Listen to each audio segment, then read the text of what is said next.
Actuellement, Barcelone traverse une excellente phase dans toutes les compétitions, et c'est un fait, et en raison de cette phase extraordinaire que traverse actuellement Barcelone, de nombreux supporters estiment que le club n'a plus besoin de recruter de nouveaux joueurs, car ils sont entièrement satisfaits de l'effectif actuel. Cependant, Hansi Flick et Deco ne pensent pas de la même manière. Puisque Barcelone a l'intention de négocier Ferran Torres et Ansu Fati dans les plus brefs délais, que ce soit par le biais d'un prêt ou d'une vente définitive.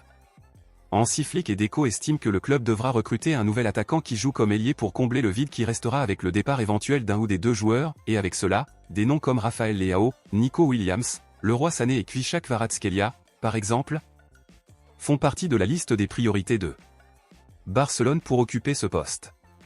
Ces dernières semaines, le nom de l'attaquant milanais Rafael Leao a commencé à se renforcer à Barcelone, surtout après que le joueur a rendu public son intérêt et son désir de porter un jour le maillot blaugrana, et en plus du joueur souhaitant jouer pour Barcelone.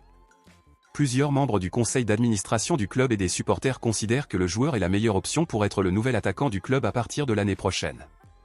Rafael Leao ne traverse pas une bonne phase à Milan en ce moment, cependant, il ne s'agit pas de sa performance sur le terrain mais plutôt de sa relation avec l'entraîneur du club italien, qui a choisi à plusieurs reprises de laisser le joueur sur le banc.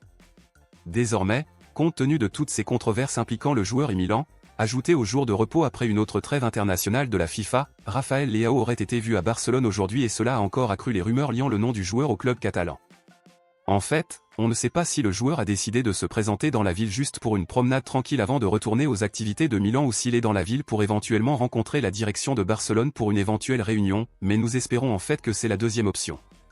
Comme Rafael Leao a toujours un contrat avec Milan, Barcelone devra débourser plus de 50 millions d'euros pour recruter le joueur, mais comme lui et Milan ont une relation compliquée, cela facilitera peut-être un éventuel accord avec Barcelone. Mais selon vous, êtes-vous contre ou pour l'embauche de Rafael Leao? Le considérez-vous comme un bon joueur? Pensez-vous qu'il a le profil d'un joueur de Barcelone? Dites-le moi ici et je lirai votre commentaire, je vous verrai dans la prochaine vidéo.